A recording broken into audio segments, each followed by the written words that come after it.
Expect to spot over 100 different species of birds here at the Wildfowl and Wetland Trust Reserve. Normally, when they see the curlews arrive, the the oyster catchers as well, they'd think that autumn is here. But they're landing early, so does that mean the summer is over, or just the birds are as confused as the rest of us about the weather? They're seasoned travellers whose summer has been ruined. Black-tailed godwits should normally be breeding in Iceland at this time of year, but hundreds have already given up and started migrating south towards sunnier climes, stopping off on the Welsh coast a month earlier than usual. They've been joined by dozens of redshanks and 800 curlew, birds that normally arrive here in autumn. Well, it is actually summer now in Wales, though it's difficult to believe. July. By August, we'd expect to see some of these birds coming down from their winter breeding grounds, and they're coming a month early, really, which raises questions.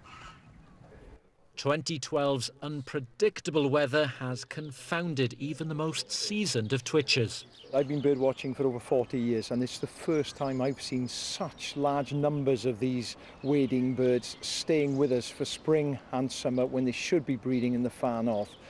If it happens again next year, if it happens the year after that, then it really will become a major concern for us.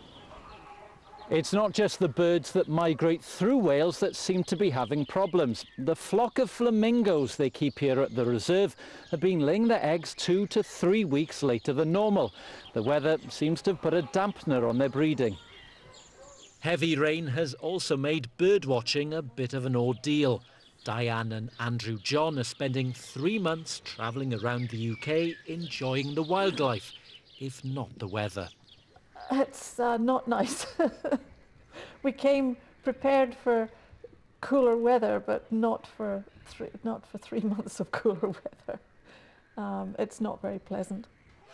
One washed out summer shouldn't have a long-term effect on bird numbers, but here they'll be keeping a close eye on what the weather brings. And the rain's just starting to come in again, unfortunately. I'm joined by Nigel Williams from the reserve. What's happening with these birds? Is it the weather? Is it other factors? What's pushing them south? We're a little unclear. It's possibly the weather has got something to do with it, because what we're seeing now is not really unusual. It's just the timing of it, really. These birds are probably about 3 or 4 weeks early in the numbers that we've got now. They're down there on the water. They seem contented. Is there enough food for them here?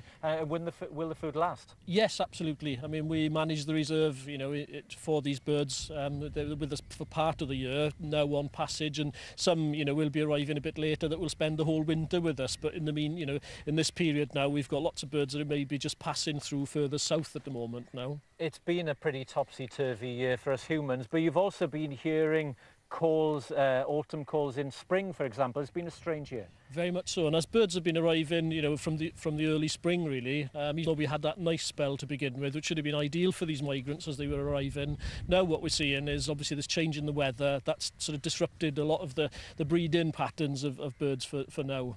Briefly, long term, are you concerned about what the knock-on effect might be? If this is a one-off, then you know that shouldn't be. I mean, these birds are usually quite long-lived, really. So having one bad year is not, you know, the end of the world. But you know, if this was a long-term trend, then possibly yes, it could have a serious effect on them. Nigel Williams, thank you very much. Well, one small silver lining to all these clouds surrounding us is that for bird watchers, of course, there are more species than ever for them to come here and enjoy.